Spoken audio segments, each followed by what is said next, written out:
This segment of Deer and Deer Hunting TV is brought to you by Silencers Central.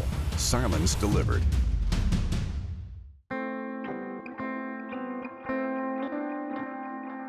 There's a core area, and it usually has everything a whitetail wants right within there, especially refuge. So you've been spinning your wheels chasing a big buck that you just don't think you can catch up to. Have you ever tried identifying his core area? This is Deer and Deer Hunting TV.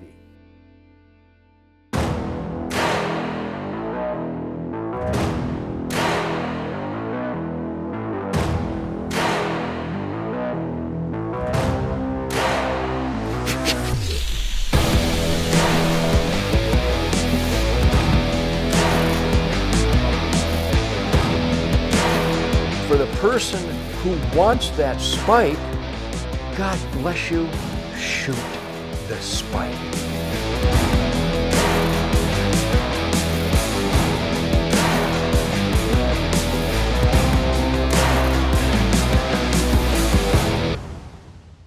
Dear Lord, thank you for this wonderful day.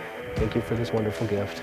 May this buck's memory nourish our souls, and may his body nourish our bodies. And this we pray through Jesus in his name, amen.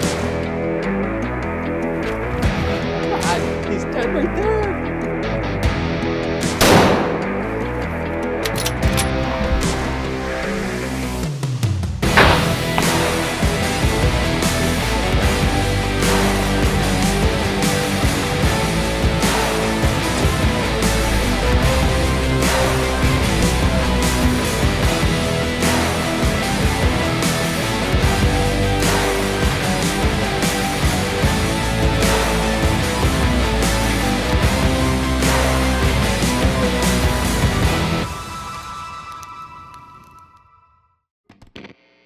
Every whitetail buck has a home range, a territory that can stretch across hundreds of acres, where he searches for food, water, cover, and does throughout the year.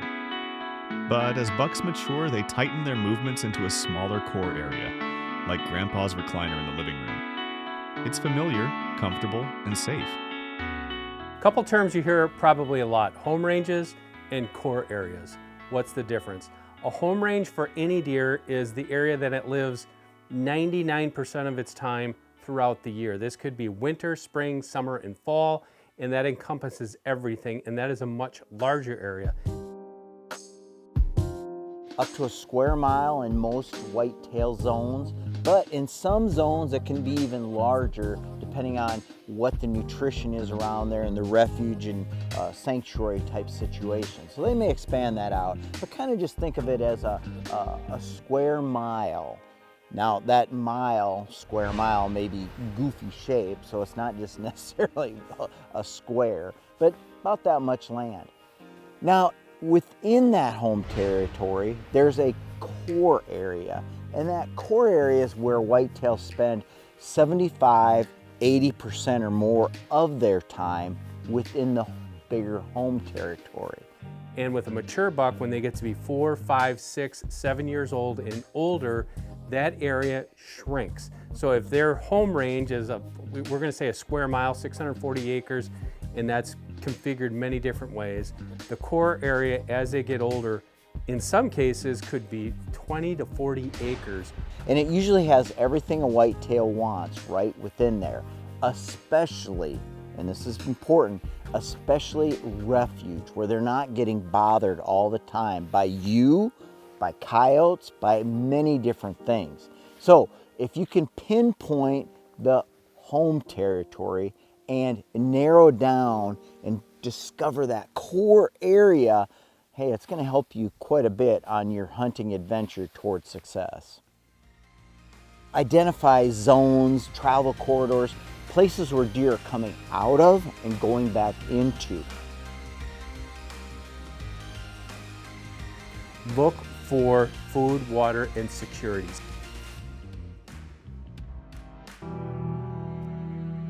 Deer and Deer Hunting TV is brought to you by 10-Point Crossbow Technologies. There is no substitute. Ride-On Optics. See the difference. code of silence, revolutionary concealment, extreme silence, superior warmth. Rack Fuel, better ingredients, bigger bucks. And by Wildlife Research Center's Scent Killer Gold with Hunt Dry technology. Apply it, dry it, and go hunt.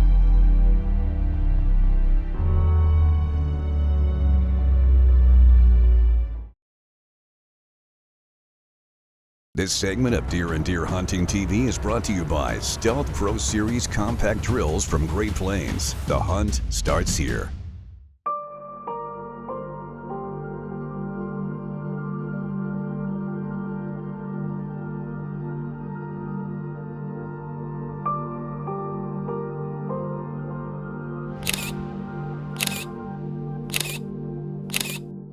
This particular buck that I hunted during the 2024 whitetail season in Kentucky was a prime example of core area. The subject, this deer just absolutely encompassed everything that we know and think we know about core areas. This was a deer that exemplified how core areas aren't just in one location throughout the year either. They can move and shift and be in different areas throughout the season. In fact, that's the most common thing. It's the most common occurrence for core areas to shift throughout the season and be different based on the time of year. This buck was just like that too. And he was in this little pocket, this little nook, this little corner of the property at one time of season and one time of season only. And that was the very beginning of the Kentucky archery season.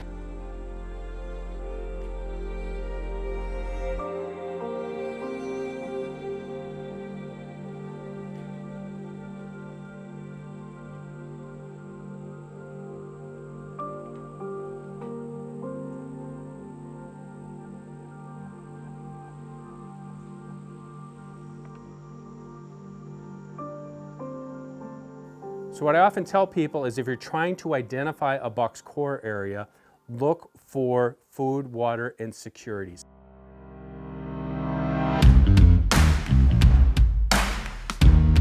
Security is the key component here in the fact that this is where a buck can go and he's not going to be harassed.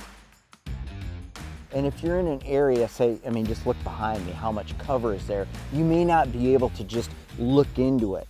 Now, I prefer to do a lot of my scouting with optics, binocular and spotting scope, to help me identify zones, travel corridors, places where deer are coming out of and going back into. And that helps you find that area because they're leaving that core zone going in and out. Deploy your cuddy back system. Use those cuddy links. Try to find out where those bucks are throughout the day, and then try to pinpoint where that buck is going when the pressure is on. Core areas can be identified particularly easily in the rut, and the pre-rut is an ideal time. And what you're looking for there are rub lines and scrape lines. And those lines of travel, you can just see them through the woods. Rub, rub, rub, scrape, scrape, scrape, are leading in and out of those core areas.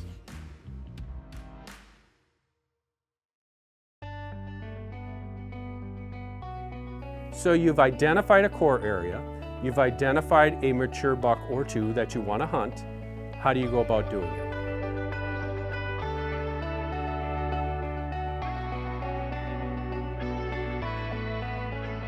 I can take my Banks blinds and I can have them within 200 to 300 yards of what I think is the prime area for that buck's core area. And what I try to do is intercept that buck coming to and from. Man. Hit him. Maximizing wind direction and only hunting those spots when the wind direction is in my favor. All right. I am back at it. I have not hunted in about 5 days. It's Friday afternoon, September 13th, I think. And the last hunt I went on, I was in here after the kicker ate. This is what I call the Central Farm. I have not killed a deer on the Central Farm since 2014. It's family property, and so I'm here every year helping other family members hunt, but I usually don't film my tag here. That said, I've got a big deer on camera, and there's nobody else that's really going after him right now, so I am. You're watching Deer and Deer Hunting TV, where the deer are always the stars of the show.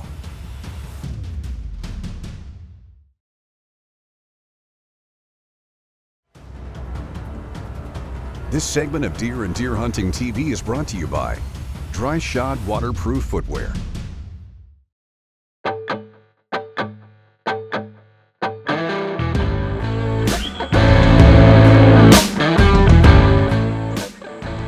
So, the day of the hunt, I knew his core area. He lived in this little block of timber surrounded by a lot of grasses and early successional brush. And it was right at the top of this hill. And he would use that topography. He would bed basically just on the below the crest of that rise at the top edge of all of that bedding cover. And he could see everything down below. He could smell when the wind was blowing from this way or that way. He had everything in his favor. And something that I noticed, I only had one setup that was going to work for that deer. I couldn't come at him from multiple directions. I could only come from one direction. And if that was going to pan out for me, I knew it was going to have to be a just off wind, because my trail camera information and the cards that I had been pulling showed me that deer would only move through there, the area that I could target him, with the wind direction in his favor. So that's a bad wind for me, right? I can't go in there when that wind is in his favor. Well, sometimes you can. And that's what you call a just off wind.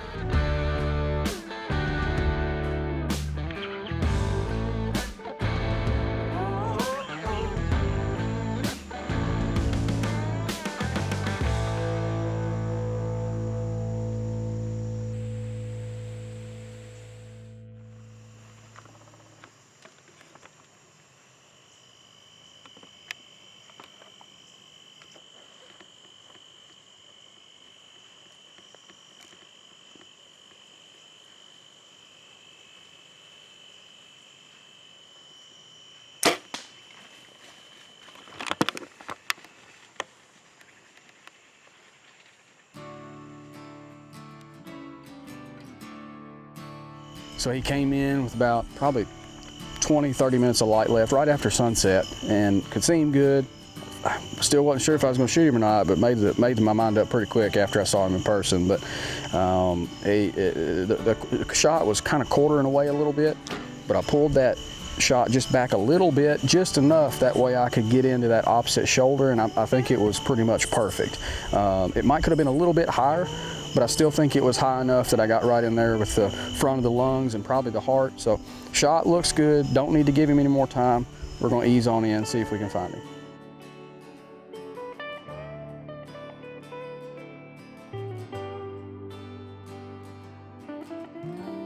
That's the risk is sometimes you spook deer whenever you hunt just off winds, but when it works, it works. And this time it worked. So super happy with this deer.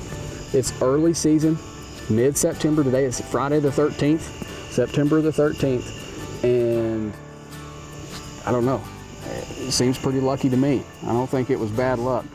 I don't knock on wood. I don't want to speak too soon. But I think we're having a pretty good day so far. Core areas, yeah, pretty much the deer are going to always go back to them. Could have a little shift over the seasons. It could be abandoned during the rut, but it tends to be a pretty solid foundation of where you're going to find that buck most of the time when you're out hunting.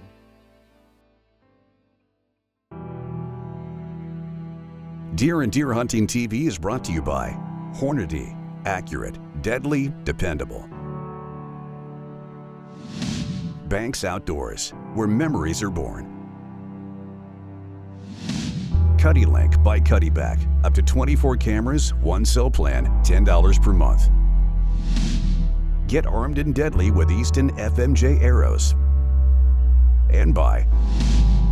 Sever broadheads straight through it.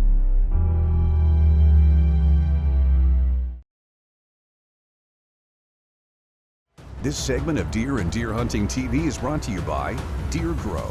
Better food plots, bigger deer.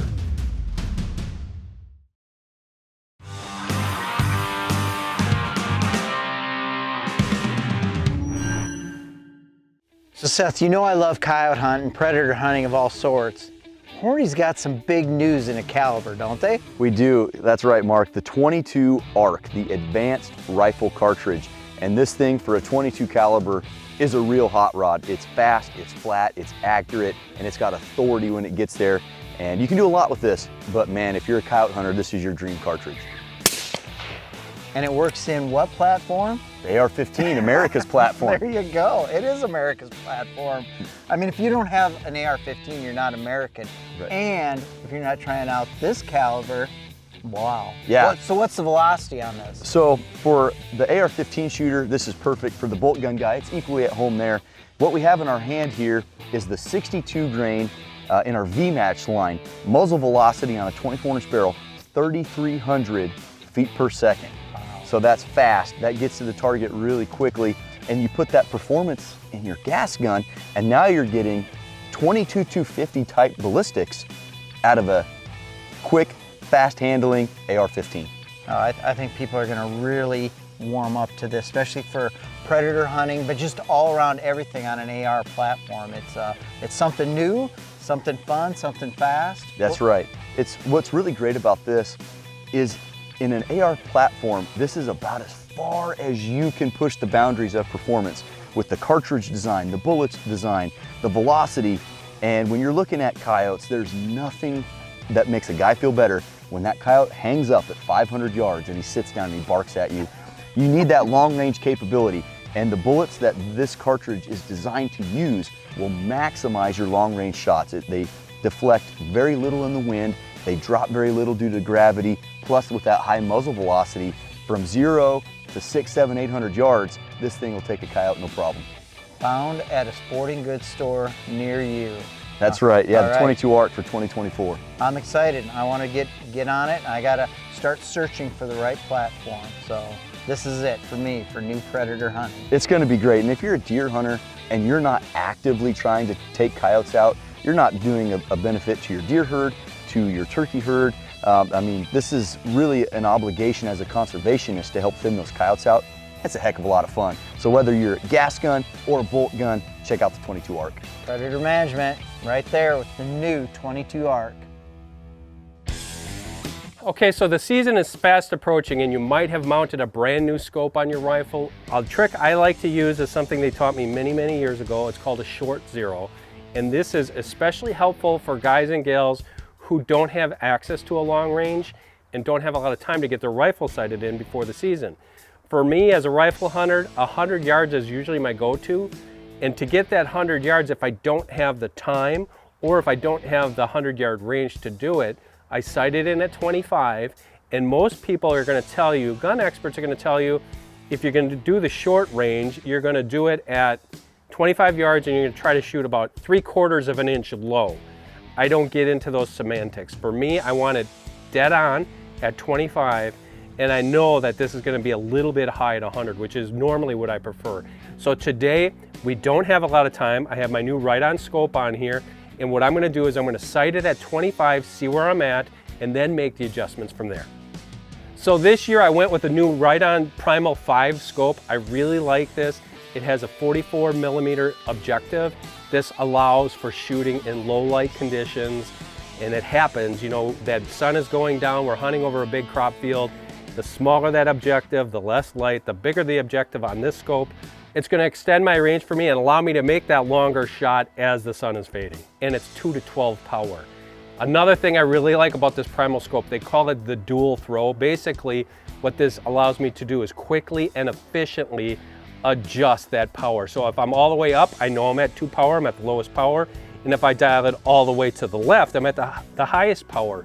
The nice thing about that though is, let's say I've left it here on 4 power, I can mentally make a note and say, okay, 9 o'clock is about my halfway point, And if I'm hunting in the heat of the moment, you know that if we're in Nebraska or if we're somewhere and we got to have a quick shot, we know I'm about half power, this is going to be good, this isn't going to be good, and I can quickly adjust it.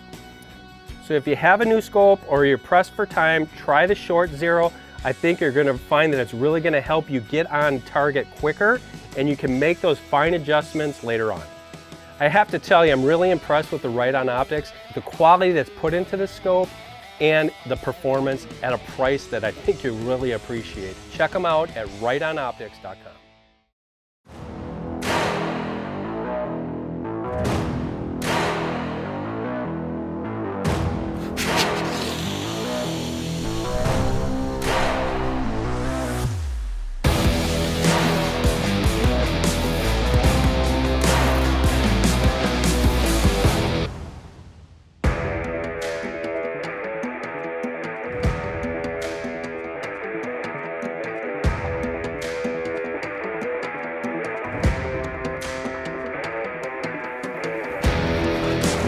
Just done right there.